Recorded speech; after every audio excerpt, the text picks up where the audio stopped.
कोणत्याही अबंडंट घराच्या आत जाण्यापूर्वी 10 वेळा विचार करा की मी तिथे गेलं पाहिजे का. कारण खूपदा अशा लोकांना माहीत नसतं की तो घर अबंडंट का झाला आहे ते. असंच एक बंदा एका अबंडंट घराला एक्सप्लोर करण्यासाठी गेला. तो त्या घराच्या बेसमेंटमध्ये जातो आणि त्याला तिथे अशी भयानक गोष्ट दिसते ना, ज्यामुळे त्याच्या पायाखालची जमीन सरकते. व्हिडिओ पाहण्याआधी ही रील तुमच्या त्या मित्राला पाठवा ज्याला अबंडंट प्लेसवर जायला फार आवडतं. व्हिडिओ पहा तुम्ही.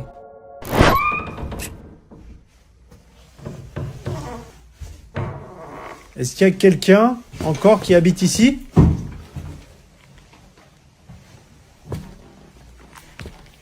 Waouh, l'état de la cave. C'est quoi ça?